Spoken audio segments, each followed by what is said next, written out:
আসসালামু আলাইকুম। সবাইকে অনলাইন ক্লাসে স্বাগতম। আজকের বিষয় হচ্ছে অষ্টম শ্রেণীর বিজ্ঞান। আজ আমরা অষ্টম শ্রেণীর বিজ্ঞান বইয়ের অধ্যায় ৫ সমন্বয় ও নিঃসরণ এই অধ্যায়ের লেকচার ১ আলোচনা করব।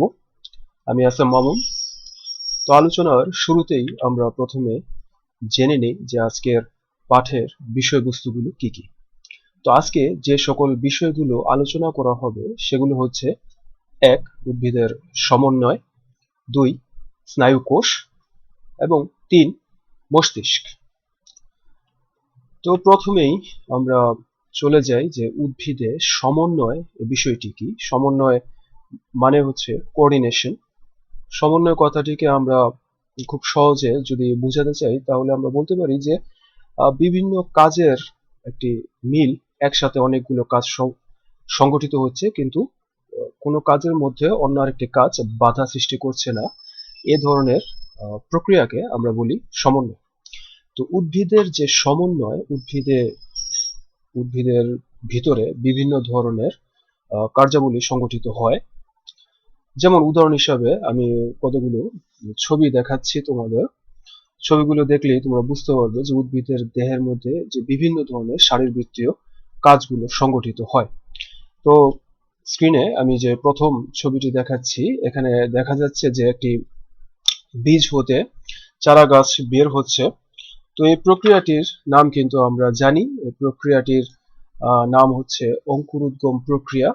তো এখানে দেখা যাচ্ছে যে প্রথমে বীজ ছিল, পরবর্তীতে আস্তে আস্তে বীজ থেকে একটি বড় গাছ সৃষ্টি হয়েছে। তো এটি হচ্ছে একটি অঙ্কুরোদ্গম প্রক্রিয়া। অঙ্কুরোদ্গম প্রক্রিয়াটি কিন্তু আসলে উদ্ভিদের একটি সমন্বয় প্রক্রিয়া, একটি একটি শারীরবৃত্তীয় কাজ।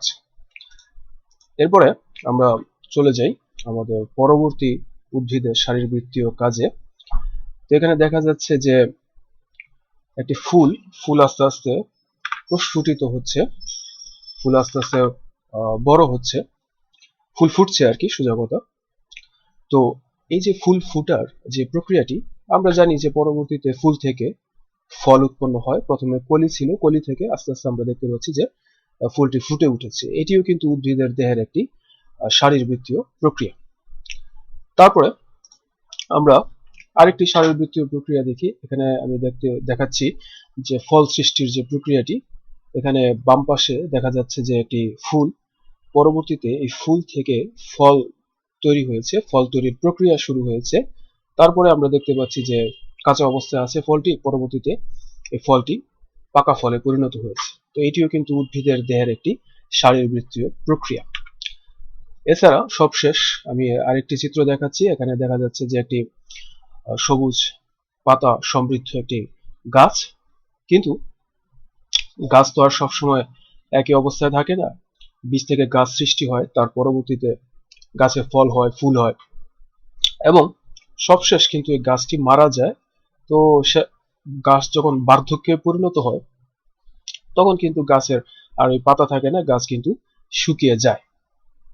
তো এই যে এতক্ষণ ধরে আমি যে শারীরবৃত্তীয় প্রক্রিয়াগুলোকে দেখালাম, যে এটি কয়েকটি উদাহরণ। এছাড়া উদ্ভিদের দেহে আরো অনেক শারীরবৃত্তীয় প্রক্রিয়া আছে। তো এই যে শারীরবৃত্তীয় যে প্রক্রিয়াগুলি উদ্ভিদের দেহের ভিতরে সংঘটিত বিভিন্ন ধরনের প্রসেস, এই প্রসেসগুলো কিন্তু সংঘটিত হওয়ার সময় একটি প্রক্রিয়া আরেকটি প্রক্রিয়াকে কিন্তু বাধা দেয় না। একটি প্রক্রিয়ার কারণে আরেকটি প্রক্রিয়া কিন্তু বাধাগ্রস্ত হয় না, বরং সবগুলি প্রক্রিয়াই সুন্দরভাবে সমান্তরালে চলতে থাকে। তো এই বিষয়টিকেই আমরা বিজ্ঞানের ভাষায় বলি সমন্বয়, বা ইংরেজিতে বলা হয় কোঅর্ডিনেট। তো যদি এটার সংজ্ঞা আমরা দিতে চাই তাহলে আমরা বলতে পারি যে প্রতিটি উদ্ভিদ কোষে বিভিন্ন শারীরবৃত্তীয় বা শারীরতত্ত্বীয় যে প্রক্রিয়াগুলো আছে সেগুলো একটি নিয়মের মধ্যে, একটি শৃঙ্খলার মধ্যে সংগঠিত হয়। একটি কাজ অন্য একটি কাজকে বাধা দেয় না। এই প্রক্রিয়াটির নামই হচ্ছে কি সমন্বয়। তো বিজ্ঞানীরা গবেষণা করেছেন যে সমন্বয় উদ্ভিদে কিভাবে কার্যকর হয়, কিভাবে উদ্ভিদের দেহের মধ্যে সংগঠিত যে বিভিন্ন প্রক্রিয়াগুলি একে অপরকে বাধাগ্রস্ত না করে সংগঠিত হয়। তো বিজ্ঞানীরা আবিষ্কার করেছেন যে এই উদ্ভিদের শারীরবৃত্তীয় যে প্রক্রিয়াগুলো বা আমরা যে সমন্বয়ের কথা বললাম, এই সমন্বয় সংগঠনের পিছনে হরমোন নামক একটি পদার্থের ভূমিকা রয়েছে। হরমোন হচ্ছে এমন একটি পদার্থ যেটি জীবদেহে উৎপন্ন হয়, আমাদের দেহেও উৎপন্ন হয় এবং আমাদের দেহের বিভিন্ন ধরনের শারীরবৃত্তীয় কাজকে নিয়ন্ত্রণ করে। উদাহরণ হিসাবে আমি বলতে পারি যে আমাদের দেহ আস্তে আস্তে বড় হয়। দেখা যায় একটি শিশু হয়তো ছোট থাকে কিন্তু পরে আস্তে আস্তে বড় হয়। তো এই যে একটি শিশুর দৈর্ঘ্য বড় হচ্ছে, এটির পিছনে কিন্তু হরমোনের ভূমিকা রয়েছে, বৃদ্ধি হরমোন যাকে আমরা বলি। তো হরমোনের সংজ্ঞা দিতে গেলে আমরা বলতে পারি যে যে রাসায়নিক পদার্থ জীবদেহে উৎপন্ন হয়, জীবদেহের কোনো একটি অংশে উৎপন্ন হয়, কিন্তু ওই অংশে উৎপন্ন হয়ে সে অন্য আরেকটি অংশের কাজকে কিন্তু প্রভাবিত করে, অন্য আরেকটি অংশে গিয়ে সে অন্য কোষের, দূরবর্তী অন্য একটি কোষের কার্যাবলী নিয়ন্ত্রণ করে। এই যে রাসায়নিক যে বস্তুটি যেটি জীবদেহে উৎপন্ন হয়, হতে পারে সেটি উদ্ভিদ দেহ বা হতে পারে সেটি প্রাণী দেহ, এই রাসায়নিক পদার্থটির নামই হচ্ছে হরমোন। যেমন একটু আগে আমি বৃদ্ধি হরমোনের কথা বলেছিলাম, ইংরেজিতে যাকে বলে গ্রোথ হরমোন। তো সেটির উদাহরণটি আমি আরেকবার বলছি। যেমন গ্রোথ হরমোন উৎপাদনের জন্য দায়ী যে গ্রন্থিটি সেটি কিন্তু আমাদের মস্তিষ্কে থাকে, তার মানে আমাদের মাথায় থাকে। কিন্তু সেই হরমোনের যে প্রভাব, সেই প্রভাবটি কিন্তু আমাদের সারা দেহে পড়ে। যদিও হরমোনটি তৈরি হচ্ছে মাথায়, কিন্তু সেই হরমোন কিন্তু সারা শরীরে ছড়িয়ে পড়ছে এবং আমাদের হাত পায়ের বৃদ্ধি ঘটাচ্ছে, বরং আমাদের সারা শরীরের বৃদ্ধি ঘটাচ্ছে। ঘটনাটি এরকম যে এক জায়গায় উৎপন্ন হয়েছে কিন্তু অন্য জায়গার কোষগুলোকে সে প্রভাবিত করছে, তাই হচ্ছে হরমোন। এবার আমরা দেখি যে উদ্ভিদের দেহে, মূলত আমাদের এই চ্যাপ্টারটি আসলে উদ্ভিদ নিয়ে আলোচনা করা হয়েছে। এখানে উদ্ভিদের হরমোন দেওয়া হয়েছে অষ্টম শ্রেণীর বইতে। তো আমরা দেখি যে উদ্ভিদের কিছু হরমোন যেগুলো উদ্ভিদের দেহে কাজ করে, এর মধ্যে 1 নম্বর যে হরমোনটি আছে সেটি হচ্ছে অক্সিন। অক্সিন হচ্ছে একটি বৃদ্ধি সহায়ক হরমোন। এর মানে কি? এর মানে হচ্ছে যে অক্সিন উদ্ভিদের দেহকে বৃদ্ধি ঘটায়। তবে অক্সিন সব জায়গায় থাকে না। অক্সিন হরমোনটি আবিষ্কার করেছিলেন বিজ্ঞানী চার্লস রবার্ট ডারউইন, ব্রিটিশ বিজ্ঞানী।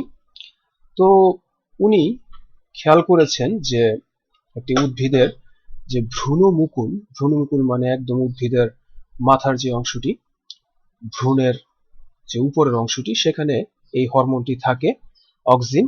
এবং এই হরমোনটি থাকার ফলে কি হয়, এটি বিজ্ঞানী ডারউইন নিজেই লক্ষ্য করেছেন যে এই হরমোনটির প্রভাবে যে উদ্ভিদের ভ্রূণমুকুল সেটি কিন্তু আলোর দিকে গমন করে। তার মানে আমরা দেখতে পাচ্ছি যে এই হলুদ রঙের যে বৃত্তটি, এটি সূর্যকে বোঝানো হচ্ছে।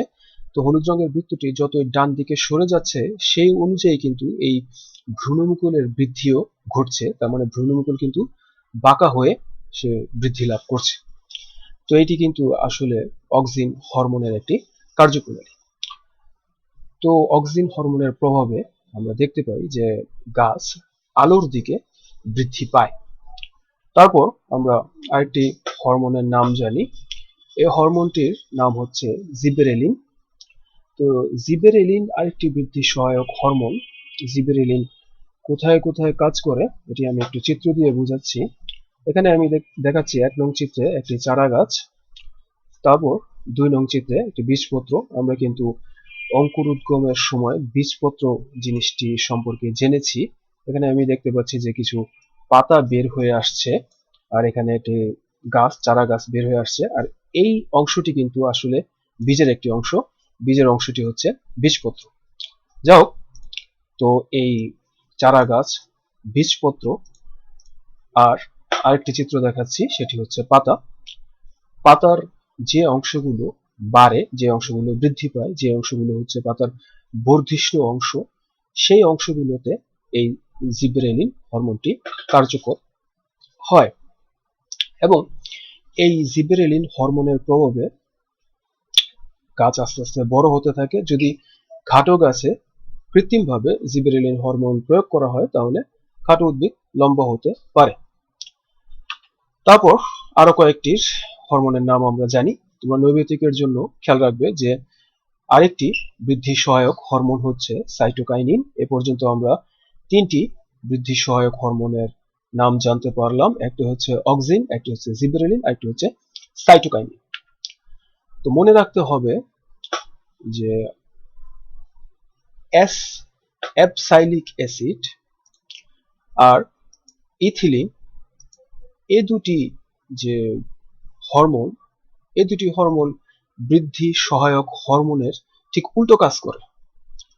যেখানে সাইটোকাইনিন, অক্সিন, জিবেরেলিন তাদের কাজ হচ্ছে উদ্ভিদের বৃদ্ধি ঘটানো, সেক্ষেত্রে অ্যাবসাইলিক অ্যাসিড আর ইথিলিন এরা বৃদ্ধি প্রতিবন্ধক হিসাবে কাজ করে। এদের প্রভাবে উদ্ভিদের বৃদ্ধি বাধাগ্রস্ত হয়, ব্যাহত হয়। তারপর আমরা দেখি ইথিলিন যে হরমোনটি, যদিও ইথিলিন হরমোনটি একটি বৃদ্ধি প্রতিবন্ধক হরমোন, কিন্তু ইথিলিন হরমোনের গুরুত্বপূর্ণ কাজ রয়েছে। ইথিলিন একটি গ্যাসীয় পদার্থ, এটি মনে রাখবে। তো ইথিলিন গ্যাসীয় পদার্থ হলেও ইথিলিনের কাজ হচ্ছে ফলকে পাকানো। যেমন আমার বাম পাশে আমি দেখাচ্ছি যে একটি আম, কিন্তু এটি কাঁচা আম, কিন্তু পরবর্তীতে আমরা জানি যে কাঁচা আম আস্তে আস্তে পাকা হয়ে যায়, পেকে উঠে। তো এই যে কাঁচা আম পেকে উঠলো, এটি কিন্তু আসলে ইথিলিন হরমোনের প্রভাবে সংঘটিত হয়েছে। ইথিলিন হরমোন ফল পাকাতে ব্যবহৃত হয়। এবার আমরা আমাদের পরবর্তী আলোচনায় চলে যাই। আমাদের পরবর্তী আলোচনা হচ্ছে স্নায়ুকোষ। তো স্নায়ুকোষ কি, স্নায়ুকোষের কাজ কি, স্নায়ুকোষের গুরুত্ব কি, সেটি বোঝানোর জন্য আমি একটি চিত্র দেখাচ্ছি। চিত্রটি সবাই খেয়াল করি। এখানে আমি একটি টেলিফোনের লাইনের খুঁটি দেখিয়েছি, বা দেখেছো যে এরকম আমাদের আশেপাশেই কিন্তু বৈদ্যুতিক খুঁটি থাকে বা টেলিফোনের লাইনের খুঁটি থাকে, যেগুলোর ভিতর দিয়ে টেলিফোনের তার যায়। এছাড়া আরেকটি চিত্রের দিকে আমি খেয়াল করি, সেটি হচ্ছে এটি টেলিফোন টাওয়ার। তো এই যে টেলিফোনের তার বা এই টেলিফোনের টাওয়ার, এগুলোর কাজ কি? এগুলোর কাজ হচ্ছে আসলে খবর আদান প্রদান করা। যেমন আমি একটি উদাহরণ দেই, মনে করো হয়তো চট্টগ্রামে কোনো একটি দুর্ঘটনা ঘটেছে, তো সেটি কিন্তু খুব অল্প সময়ে কিন্তু আমাদের ঢাকা শহরে বা নারায়ণগঞ্জ শহরে এসে পৌঁছে যায়। এখন প্রশ্ন হচ্ছে যে পৃথিবীর যে কোনো জায়গায় কোনো একটি ঘটনা বা দুর্ঘটনা ঘটলে কিন্তু আমরা মুহূর্তের মধ্যে তার খবর পেয়ে যাই। কিভাবে পেয়েছি? এর কারণ হচ্ছে যে সারা পৃথিবী ব্যাপী বা আমাদের বাংলাদেশে এরকম টেলিফোন লাইন বা যোগাযোগের জন্য এইভাবে টেলিফোন টাওয়ার বা স্যাটেলাইট এগুলো কিন্তু জায়গায় জায়গায় অবস্থিত। এগুলোর মাধ্যমে কিন্তু খবর এক জায়গা থেকে আরেক জায়গায় চলে আসে। চট্টগ্রামে কোনো একটি ঘটনা ঘটলো, কেউ ফোন করলো, সেই ফোন এই মোবাইল টাওয়ারের মাধ্যমে, সিগন্যালের মাধ্যমে আমাদের কাছে চলে আসলো, বা টিভির মাধ্যমে চলে আসলো, বা স্যাটেলাইটের মাধ্যমে চলে আসলো। এভাবে কিন্তু খবর আদান প্রদান হয়। তো আমাদের দেহের মধ্যেও কিন্তু এভাবে খবর আদান প্রদানের একটি ব্যবস্থা রয়েছে। যেমন আমি একটু উদাহরণ দিই, তাহলে বিষয়টি বুঝতে একটু সহজ হবে। সেটি হচ্ছে যে যদি আমরা ব্যথা পাই, যেমন মনে করলাম যে আমি পায়ে ব্যথা পেয়েছি, তো পায়ে ব্যথা পেলে কিন্তু আমরা বুঝতে পারি যে কোন পায়ে আমি ব্যথা পেয়েছি, ডান পায়ে না বাম পায়ে। এটি কিন্তু আমাদের মস্তিষ্কে এই সিগন্যালটি চলে আসে, আমরা বুঝতে পারি যে পায়ের কোন অংশে আমরা ব্যথা পেয়েছি বা কোথায় আমাদের মশায় কামড় দিয়েছে, ব্যথা অনুভব করি। আমরা যে জায়গায় ব্যথা অনুভব করি সেটি কিন্তু আমরা বুঝতে পারি। তা আমাদের শরীরের মধ্যেও এই টেলিফোনের তারের মতোই কিন্তু এক ধরনের যোগাযোগ ব্যবস্থা রয়েছে। সেই যোগাযোগ ব্যবস্থার কারণেই কিন্তু আমাদের দেহের কোনো জায়গায় কোনো যদি সমস্যা তৈরি হয়, সেটি কিন্তু আমরা বুঝতে পারি, আমাদের ব্রেন পর্যন্ত সেটির যে সিগন্যাল সেটি কিন্তু চলে আসে। তো এই আমাদের দেহের মধ্যে যে সিগন্যাল বা সংকেত আদান প্রদানের যে পদ্ধতি, যে প্রক্রিয়াটি, যে মাধ্যমটি, সেটি হচ্ছে স্নায়ুকোষ। আমাদের সারা শরীরের মধ্যে অসংখ্য স্নায়ুকোষ বিছানো আছে। এই স্নায়ুকোষগুলি কি করে, ঠিক টেলিফোন তারের মতো বা মোবাইল টাওয়ারের মতো আমাদের দেহের এক অংশ হতে আরেক অংশে বার্তা বা প্রতিক্রিয়া স্থানান্তর করে। এবং এই স্নায়ু কোষগুলির আসলে কেন্দ্র হচ্ছে আমাদের মস্তিষ্ক, যেগুলো আমরা একটু পরেই আলোচনায় চলে আসছি। তাহলে স্নায়ু কোষ জিনিসটা সম্পর্কে আমরা ধারণা পেলাম। এবার চিত্রে আমি একটি স্নায়ু কোষ দেখিয়েছি। তো স্নায়ু কোষের যেই চিত্রটি, এটিকে মূলত দুটি ভাগে ভাগ করা যায়। একটি হচ্ছে যে কোষ দেহ, এই অংশটি হচ্ছে কোষ দেহ। কোষ দেহের মধ্যে আমরা কিন্তু একটি নিউক্লিয়াস দেখতে পাচ্ছি। আর কোষ দেহের সাথে আরেকটি অংশ, যেটি 2 নম্বর অংশ, সেটি হচ্ছে প্রলম্বিত অংশ।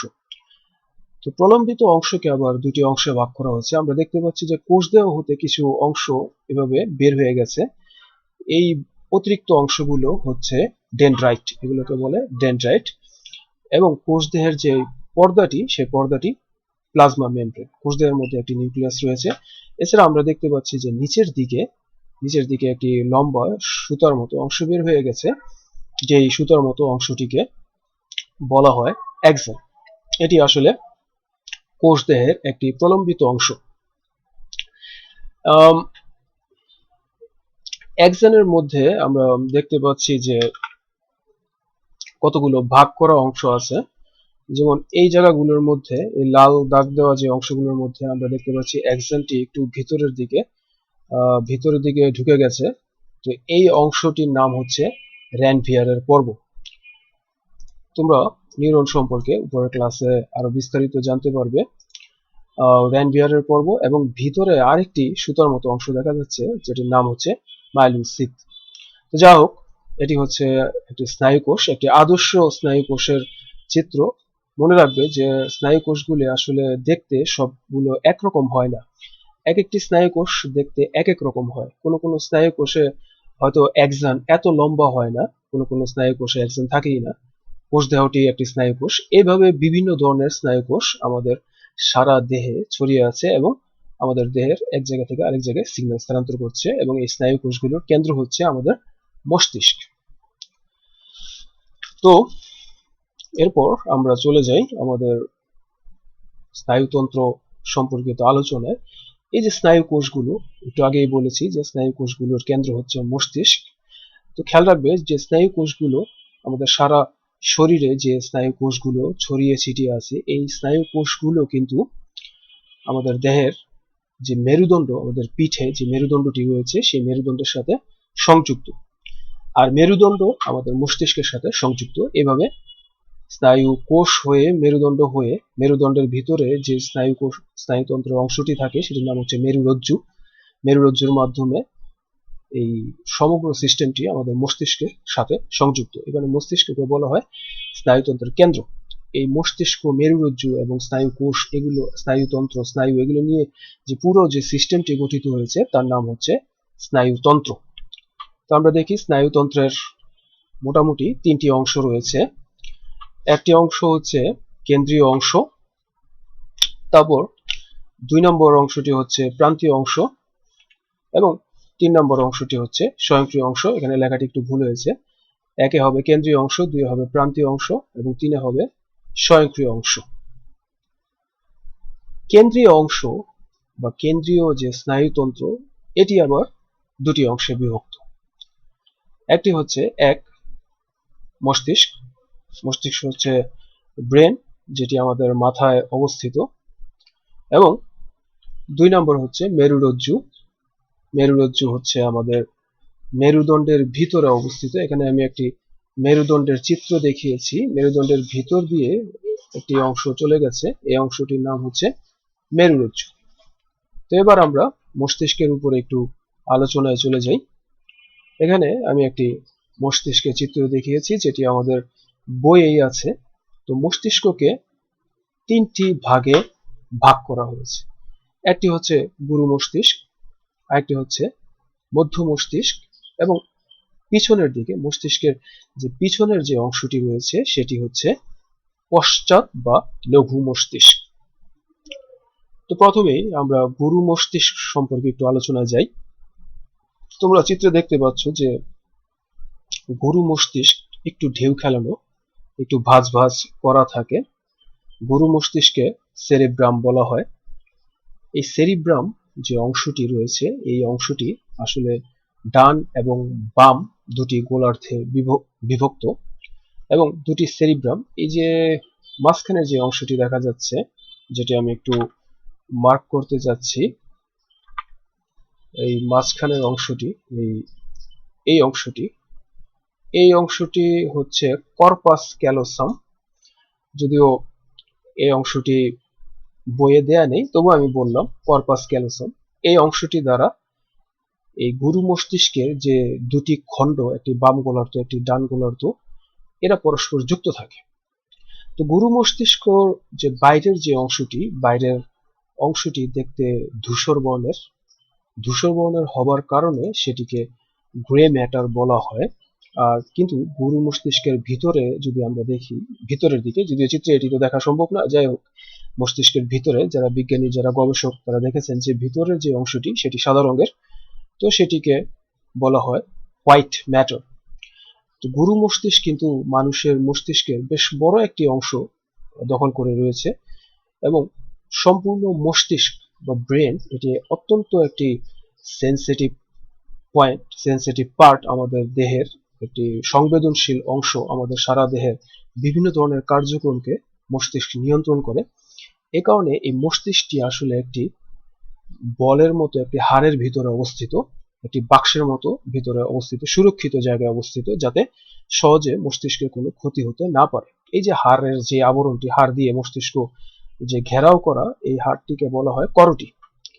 যাই হোক, আমাদের মস্তিষ্ক করোটির ভিতরে অবস্থিত। আমরা আলোচনা করছিলাম গুরু মস্তিষ্ক নিয়ে। তো গুরু মস্তিষ্কের কিছু কাজ আছে।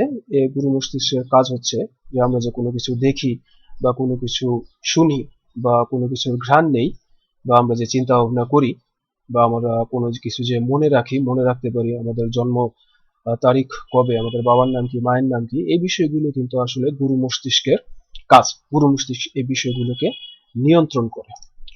তারপরে আমরা চলে যাই মধ্য মস্তিষ্ক। এখানে চিত্রে দেখানো হয়েছে মধ্য মস্তিষ্ক, ঠিক আছে। মধ্য মস্তিষ্ক হচ্ছে গুরু মস্তিষ্ক, আর পিছনের যে অংশটি আছে, পশ্চাৎ মস্তিষ্কের মাঝখানের অংশটি হচ্ছে মধ্য মস্তিষ্ক। তবে মধ্য মস্তিষ্কের মধ্যে একটি গুরুত্বপূর্ণ অংশ রয়েছে, সেটি হচ্ছে থ্যালামাস ও হাইপোথ্যালামাস। এই শব্দ দুটি তোমাদের বইয়ে আছে। এটি মধ্য মস্তিষ্কের একটি অংশ। থ্যালামাস এবং হাইপোথ্যালামাস মস্তিষ্কের আরেকটি গুরুত্বপূর্ণ পার্ট। তো থ্যালামাস এবং হাইপোথ্যালামাসের যে কাজ, এই কাজগুলো হচ্ছে ক্রোধ, লজ্জা, গরম, শীত, তাপ সংরক্ষণ ইত্যাদি কাজগুলো থ্যালামাস এবং হাইপোথ্যালামাসে সংগঠিত হয়। এছাড়া মধ্য মস্তিষ্কের আরো কিছু কাজ রয়েছে, যেগুলো হচ্ছে দৃষ্টিশক্তি এবং শ্রবণ শক্তির সাথে সম্পর্কিত। এগুলো মধ্য মস্তিষ্কের কাজের অংশ। থ্যালামাস এবং হাইপোথ্যালামাস মধ্য মস্তিষ্কের অন্তর্ভুক্ত, যদিও বইতে মধ্য মস্তিষ্কের বাইরেই থ্যালামাস এবং হাইপোথ্যালামাসকে পয়েন্ট করা হয়েছে। যা হোক, আমরা চলে যাই আমাদের সবশেষ অংশে। সেটি হচ্ছে আমাদের মস্তিষ্কের যে পশ্চাৎ যে অংশ, মস্তিষ্কের পিছনের যে অংশ। তো আমাদের মস্তিষ্কের পিছনের অংশটি আসলে দুটি অঙ্গ নিয়ে গঠিত। একটি হচ্ছে এই অংশটি সেরিবেলাম। আমি একটু মার্ক করি সেরিবেলামকে। এই অংশটির নাম হচ্ছে সেরিবেলাম। এটি মনে হয় যে পিছন দিকে ঝুলে আছে, এমন মনে হয়। আর এই অংশটি, এই সাদা অংশটির নাম হচ্ছে পন্স। সেরিবেলাম আর পন্স নিয়ে আমাদের পশ্চাৎ মস্তিষ্ক বা লঘু মস্তিষ্ক গঠিত। তো কথা বলা বা চলাফেরা, এই কাজগুলো সেরিবেলাম ও পন্স এরা নিয়ন্ত্রণ করে। খুব সংক্ষেপে অষ্টম শ্রেণীর বইয়ে বিষয়টি আলোচনা করা হয়েছে। তবে পন্সের আরেকটি গুরুত্বপূর্ণ কাজ রয়েছে। পন্সের যেই শেষ অংশটি, যেটি হয়তো বইয়ে নাম দেওয়া হয়নি, এই অংশটি, এটি তো পন্স, এই অংশটি হচ্ছে পন্স। আর এই পন্সের যে শেষ অংশটি, যে অংশটি এই সুষুম্না কাণ্ডের সাথে যুক্ত অবস্থায় আছে, এই অংশটির নাম হচ্ছে মেডুলা। যা হোক, মেডুলা নামটি বইয়ের মধ্যে দেয়া নেই, আমি বললাম আমার নিজের থেকে, মেডুলা অবলঙ্গাটা। আর এই অংশটি হচ্ছে পন্স, আর এই অংশটি হচ্ছে আমাদের মেরুরজ্জুর একটি অংশ, সুষুম্না কাণ্ড, স্পাইনাল কর্ড যাকে বলে ইংরেজিতে। এবং পন্সের মাধ্যমে কিন্তু এই স্পাইনাল কর্ডের সাথে ব্রেনটি সংযুক্ত। মেরুদণ্ডের ভিতর দিয়ে যে মেরুরজ্জু, সেটি এসে ব্রেনের সাথে, মানে আমাদের মস্তিষ্কের সাথে সংযুক্ত হয়েছে। এই পথটি দিয়েই কিন্তু ব্রেনের সাথে আমাদের শরীরের বিভিন্ন অঙ্গ প্রত্যঙ্গের সংযোগ। শরীরের বিভিন্ন অঙ্গ প্রত্যঙ্গে কোনো সমস্যা বা কোনো ব্যথা অনুভূতি এগুলো তৈরি হলেই সেগুলো কিন্তু এই স্পাইনাল কর্ডের মাধ্যমে আমাদের ব্রেনে চলে আসে। তবে তোমরা উপরের ক্লাসে উঠলে জানতে পারবে যে কিছু স্নায়ু আছে, সেগুলো স্পাইনাল কর্ডে যায় না, সেগুলো সরাসরি ব্রেনের সাথে সংযুক্ত। ঠিক আছে, যেমন আমাদের চোখ থেকে বা নাক থেকে যে স্নায়ুগুলি যায়, সেগুলো সরাসরি ব্রেনের সাথে সংযুক্ত থাকে, সেগুলো মেরুদণ্ডের সাথে সংযুক্ত নয়। এগুলোকে বলা হয় করোটিক স্নায়ু, সেগুলো তোমরা নবম শ্রেণীতে জানতে পারবে। যা হোক, এই হচ্ছে আপাতত আমাদের মস্তিষ্কের গঠন।